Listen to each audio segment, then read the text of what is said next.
예, 안녕하세요.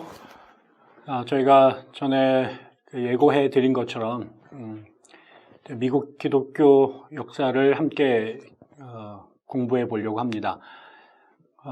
사실은 뭐 우리가 한국 기독교가 미국 기독교의 영향 속에서 출발이 되고 출발뿐만 아니라 지난 130년 동안 미국 교회의 지속적인 영향을 받았기 때문에 한국 교회와 미국 교회는 그야말로 운명적인 연관 관계가 있다고 말할 수밖에 없습니다. 그게 좋은 면도 있고 뭐 부정적인 면도 있었겠습니다만 그럼에도 불구하고 좋든 싫든 음과 양의 그 역사를 함께 갖고 왔기 때문에 미국 이야기는 단지 미국 사람들 남의 나라 이야기가 아니라 어쩌면 우리들의 이야기의 또 다른 버전이라고도 할 수 있을 것 같습니다.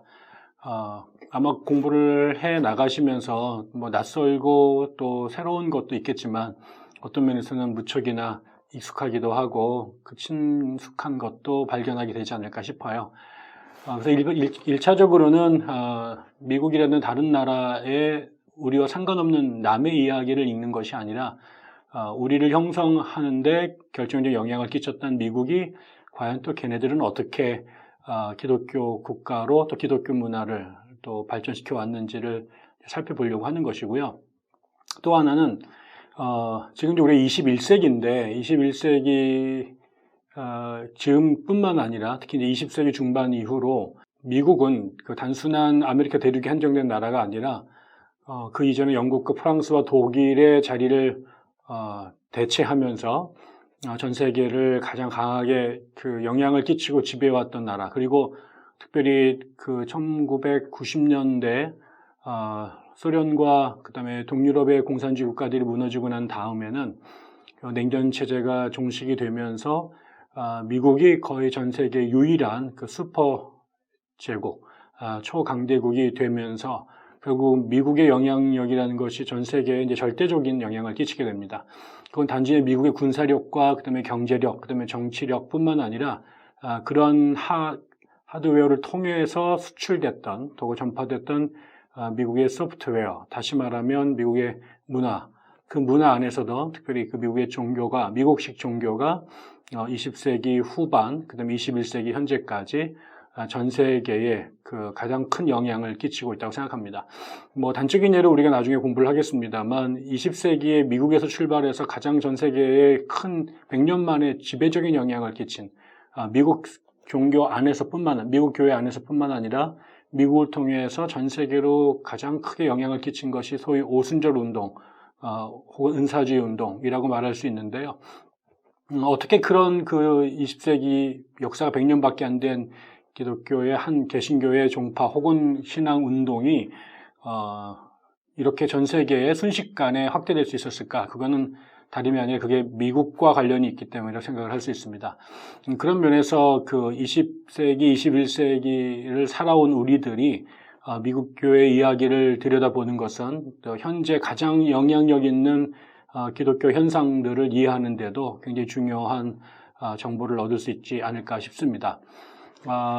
그리고 또 뭐 대신 또 뭐 그런 면에서 이제 이 미국 교회를 공부하는 건 굉장히 중요함에도 불구하고 흥미로운 거는 우리나라는 뭐 다른 많은 영역도 그렇습니다만 미국이라는 나라가 우리 지금 현재 정치나 경제 면에서 또 문화 면에서 절대적인 영향을 끼치고 또 기독교 안에서도 뭐 그 영향력이 지배적인데 흥미롭게도 미국이 되게 익숙한 것 같음에도 불구하고 동시에 또 상당히 낯선 이유가 있습니다. 왜 그러면 우리나라 교회가 미국 교회의 영향을 그렇게 받았지만 우리가 실제로 미국 교회 역사를 좀 진지하게 들여다볼 수 있는 기회는 상대적으로 굉장히 드뭅니다. 심지어 신학교 안에서도 우리가 세계교회사를 배우고 또 한국교회사를 공부를 하지만 미국 교회사를 공부하는 경우는 아주 드뭅니다. 그 학교의 전공교수가 미국사를 전공한 경우가 아니라면 뭐 그 교양 필수든 선택 과목이든 교회사 안에서도 미국 교회사가 개설되는 경우들이 거의 없기 때문에 한편으로는 굉장히 익숙하지만 또 제대로 들여다보면 뭐 하나 제대로 아는 게 없는 뭐 이게 이제 미국 교회에 대한 우리의 지식이기도 하죠. 그런 맥락에서 우리가 이제 미국 교회사를 이제 공부를 해 나가면 좋겠다 싶고요. 또 이제 시작한 맥락에서 이제 뭐 그 여담이긴 하지만 개인적으로 저는 이제 미국 종교사를 공부하러 그 미국에 가서 공부를 하고 왔는데 그 7년 공부를 하는 동안에 이 어마어마하게 복잡한 이야기들을 그 일단 눈으로 읽고 머리로 정리하는데 뭐 거의 불가능한 그만큼 양이 많았어요. 그래서 제가 어느 날 제가 두루 대학에서 박사과정을 할 때 한국에서 온 저희 선배이기시고 하면서 그 한국의 저명한 교회사 교수가 계셨는데 학교 도서관에서 만나서 이제 인사를 드렸죠. 저는 이제 누구고 무슨 공부를 합니다. 박사과정에 있습니다. 그랬더니 그분이 저보고 이제 뭘 공부하시냐고 묻더라고요. 그래서 제가 교회사 공부를 하는데 그럼 이제 주전공이 뭐냐? 그래서 저는 이제 미국 교회사를 합니다. 그랬더니 그분이 첫 번째 반응이 그거 너무 협소한 거 아니요? 이렇게 얘기를 하셨어요. 제가 그 순간에 알았죠. 이분이 공부를 잘 안 하시는 분이구나. 미국은 역사적으로 따지면 뭐 어거스틴이나 아퀴나스를 공부하는 고대 중세, 그다음에 심지어 루터나 칼뱅을 연구한 종교개혁 역사만 하더라도 지금으로부터 짧아야 500년, 그다음에 멀면은 1300년, 더 올라가면 1800년, 1700년, 2000년까지 올라가는 게 교회 역사이다 보니 지난 미국이라고 하는 나라가 뭐 세워진 게 1600년대 초반에 이민자들이 들어가기 시작했고 국가로서 독립한 게 18세기 중반이니 뭐 그렇게 비교하면은 뭐 그분의 말씀대로 시간이 짧고 또 지역적으로도 하나의 대륙이 한정된 거니까 협소할 수 있지요. 그러나 우리가 조금만 생각을 해보면 미국은 전 세계의 모든 나라에서 이민자들이 들어와서 만들어가는 과정에 있습니다. 그 사람들이 들어올 때 몸만 온 게 아니라 자기들이 살던 나라의 교회들, 종교들을 함께 들고 오지요. 그러다 보니까 결국은 뭐 지금이야 전 세계가 왔다 갔다 하면서 소통과 교류가 빈번해져서 다른 나라들도 비슷해져 가고 있습니다만 그럼에도 불구하고 그 북미 대륙 전체를 거의 지배하고 있는 미국 땅에 그 수억에 달하는 사람들이 살고 있는데 그들 대부분이 미국에서 태어난 사람도 있습니다만 상당 숫자가 외국에서 이주해 온 사람들로 구성되다 보니까요. 종교로 따지면 전 세계 거의 모든 종교들이 거기 다 들어가 있습니다. 심지어 우리나라 무속인들도 미국에 있으니까요.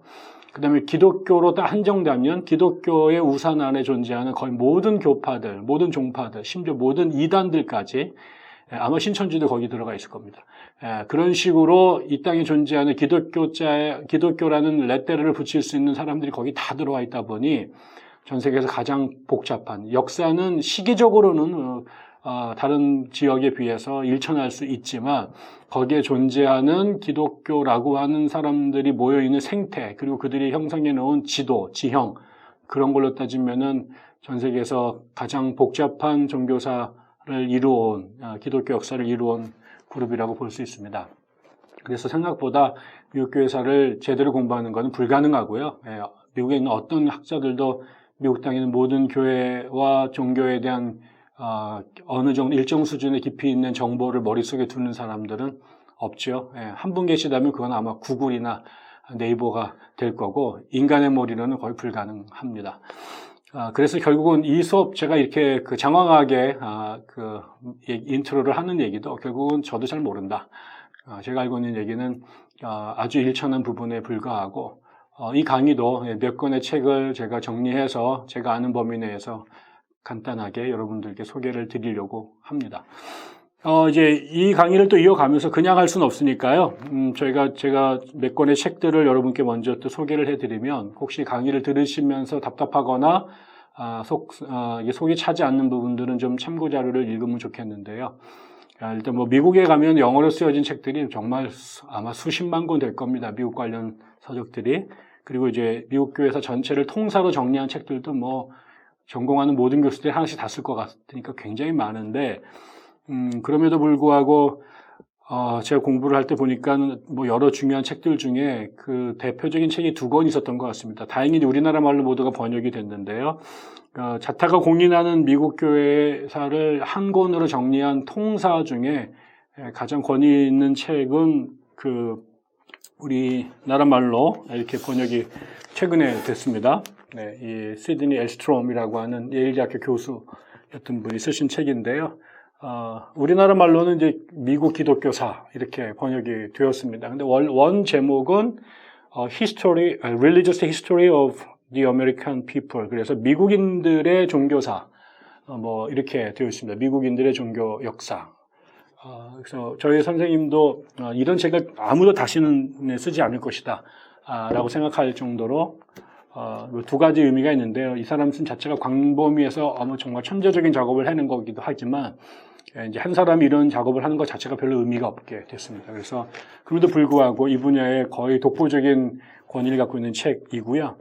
그 다음에 또 한 권은 그 윈스롭 허드슨이라고 하는 사람이 쓴 책입니다.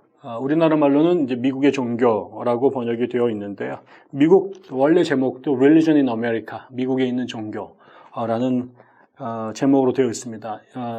이 책은 미국에서 교과서로 가장 많이 쓰여지는 책 중에 하나입니다. 왜냐하면 이 허드슨 책이 되게 좋긴 하지만 엘스트롬 책이 좋긴 하지만 너무 두껍기 때문에 뭐 이런 거를 읽겠다고 그러는 순간 애들이 공부하기를 접으니까 이제 그 퀄리티 면에서 별로 밀리지는 않지만은 이제 그 분량이 좀 축소된 이 허드슨 책을 많은 분들이 읽고 있고요. 이 책은 제가 번역을 했습니다. 거의 팔리지 않고 있는 책 중에 하나인데 이건 이 두 권은 미국 사람들이 썼고요. 그 다음에 한국인이 쓴 책도 있습니다. 한동대학교에 계신 류대영 교수님께서 쓰신 미국의 종교사라는 책인데 굉장히 잘 쓴 책입니다.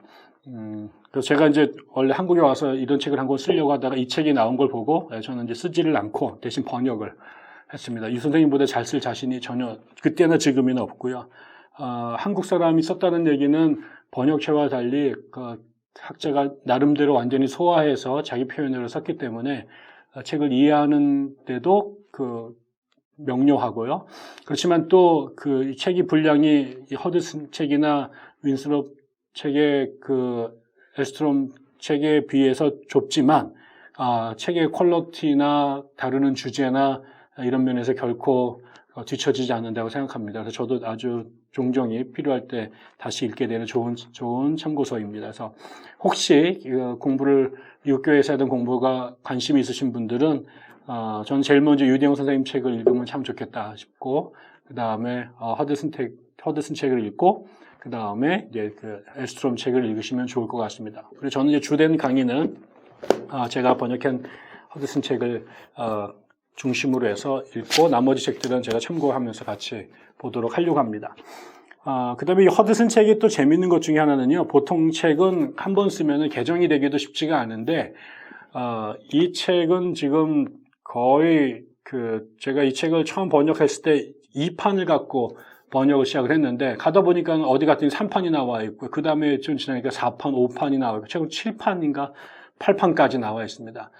허드슨이 돌아가셨는데 이제 그의 영향을 받았던 코리겐이라고 하는 교수가 그 이후에 허드슨 책이 쓰여지고 난 이후에 미국 교회의 그 새로운 현상들, 그 다음에 새로운 학문적 업적들을 고려해서 그 책을 다시 써 나가기도 했습니다. 그래서 이 책은 다른 아마 역대 미국의 어떤 교회사 책들하고 달리 끊임없이 개정판이 그리고 또 증보판이 나왔던 기록을 갖고 있는 흥미로운 책이기도 합니다.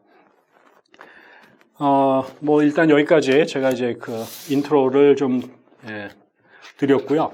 이제 본격적으로 우리가 이제 미국 이야기를 시작을 해 보려고 합니다.